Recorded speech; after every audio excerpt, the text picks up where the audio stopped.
And also, I have been obsessed the last 2 days with a show that I know you're a fan of. It's called Better Call Saul.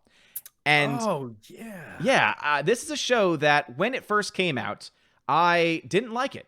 I didn't hate it, but I just couldn't get into it. And the reason why was because I was still very much in the Breaking Bad. The show's so great. I love these characters. And I thought that Better Call Saul was going to be very similar in tone. And then when it wasn't, I just said, I can't get into it right now. But since it's been about 5 years or so since that show first came out, started rewatching it a couple days ago, and man, dude, I'm already one full season in, and I'm already about 2 episodes into season 2, and I'm freaking loving it. I love all the dynamics of the characters. Bob Odenkirk does a great job playing this character, and it's so interesting to find out all of these different things. Like the show is taking actually twists and turns that I never thought I would have seen from the character that we know as Saul Goodman. And it's just fascinating to find it out. And also, I am in love with the character of Mike in the show. Yes. Yeah. Every subplot that has him and features him, I'm like, I want Mike to get his own spinoff. And you know what? To be honest, seeing that this show has been a success and it's reaching the end of its life, I would not be surprised if they say, hey, Vince, you want to go ahead and give us another spinoff series focusing on Mike? Because you know what? I would watch it. Yeah, I would too. I think the thing about Mike, though, unfortunately, the actor himself, he's getting a little too old to be a prequel version of himself. Mm-hmm. The other thing is, if you look at Better Call Saul, it essentially is like the Better Call Saul and Mike show. Yeah. They did it. It's a 50-50 split for the amount of screen time they get. And I know you're only early on in season 2, but the best episodes yet with Mike are yet to come. Really? So look. Yeah, season 5 had some of the best Mike scenes I've ever seen. Because I'm already sold on it when they were going back into his history as a cop and all the stuff that he had to deal with his son and other cops in the precinct and all that stuff. The relationship between him and his wife's, or rather his son's wife, right, and his son's widow. And I think that it's just amazing to find out more about these characters as you go on. And it's one of those things where I'm almost sad because the episode starts off where it's, black and white, beautifully shot. Never would I have ever thought that they could film Cinnabon to look so delectable. It does. Without actually having to smell it, right? Yes. Yes. It was either going to, yes, you're right. Absolutely. I love that place. I miss it. I also miss, what was the pretzel place called that had the cinnamon pretzels you could dip in the frosting? Oh, I don't remember. I just remember that AMC used to have those for sale. The giant soft pretzels. The cinnamon pretzels. But yeah, I love how the opening sequences to each season is shot in black and white. Mm-hmm. And I love that because it shows how just meaningless and lifeless his life is now. Mm-hmm. That he's in hiding. I love that. Saul Goodman to me is one of those characters. I love sleazy but yet smart characters, and that's exactly what he is. So I love it, and I can't wait for season 6. You need to catch up now. Oh, trust me, man. It's luckily the episodes, or rather the seasons, are only about 8 or 9 episodes a season, and so it's going to be very easy to catch up. And so I imagine that I will be well caught up before season 6 finally premieres. And I'm guessing season 6 will be either the last season or the second to last season, because it's getting about as long as what Breaking Bad was.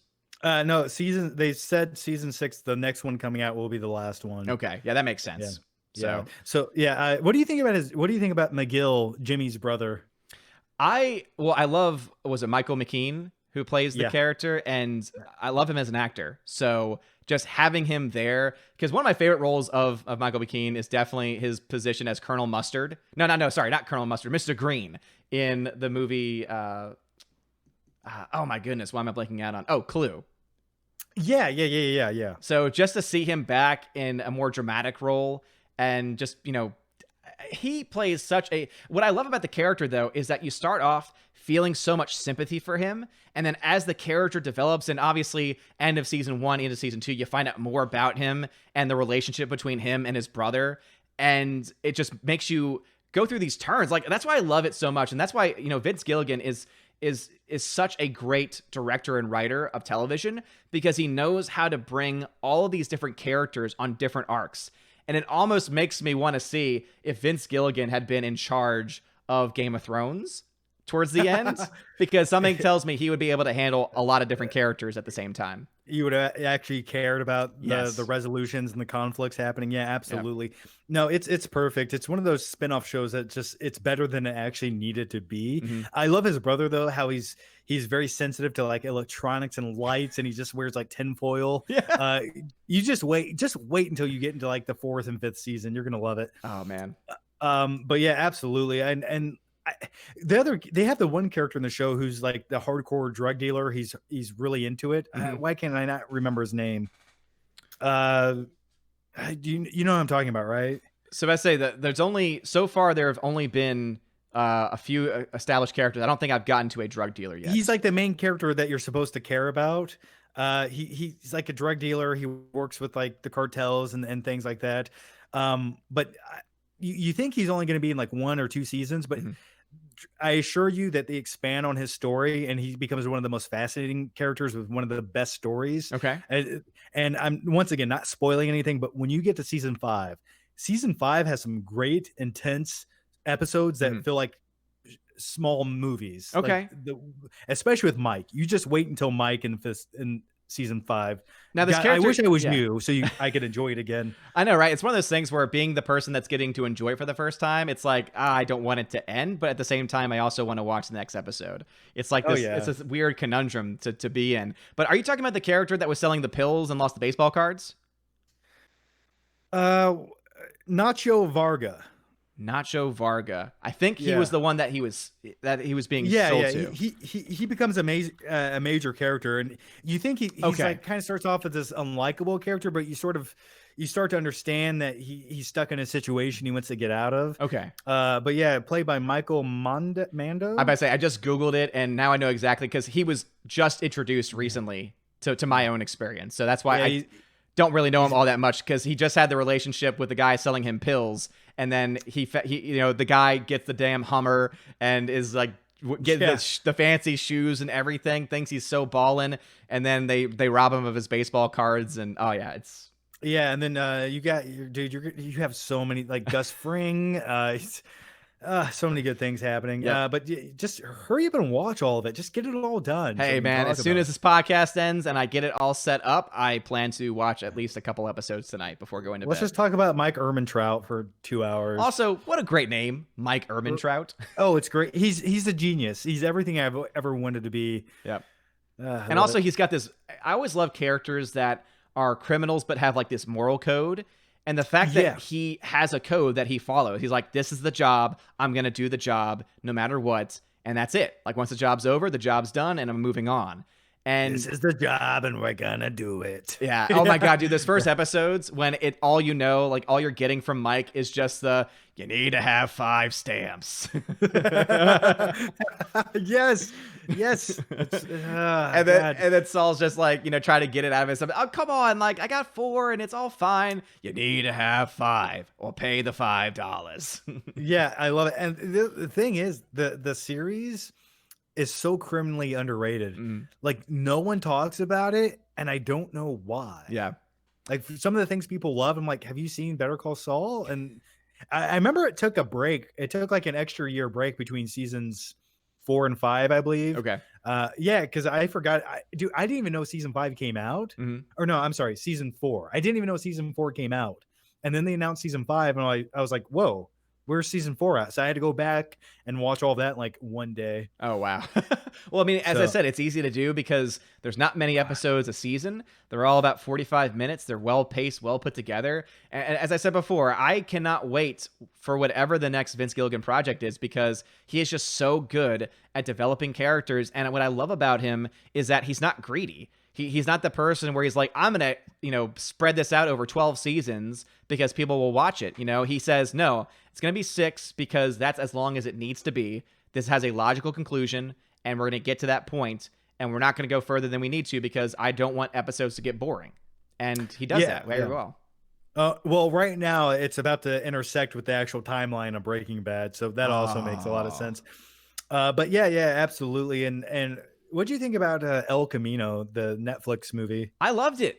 It was like a longer episode of Breaking Bad focused on the Jesse Pinkman character finishing that story arc. So I thought it was fantastic. I thought it was good.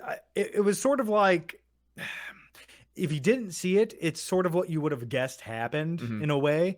Did it add anything new? No, but it was nice to revisit the characters. For me, it was like a good Breaking Bad episode that was longer. It wasn't a great episode, but it was a good one. Yeah, and that's all that I think a lot of fans really wanted out of it. You know, they wanted to see Jesse Pinkman's character one more time, and you know, didn't they bring back Jesse Plemons, who played just the really creepy dude? Yeah, he looks like Matt Damon's like chromosome missing brother. Yeah. That's so terrible. Well, he kind of does. He does just a little bit. I think it's an accurate description, but I also just love that actor because I know I've mentioned it. I've mentioned it before, but his role in Game Night is just so awesome. Doesn't he play the police officer? He plays the police officer. Yeah. How could that possibly be profitable for Frito-Lay? I love the shoot. There's in the original Breaking Bad series, there's a shootout during the last season, and he's like part of the biker gang, and he's shooting the gun. He's just like this. Yeah. Just like no emotion on his face, shooting it. Shootouts are fun.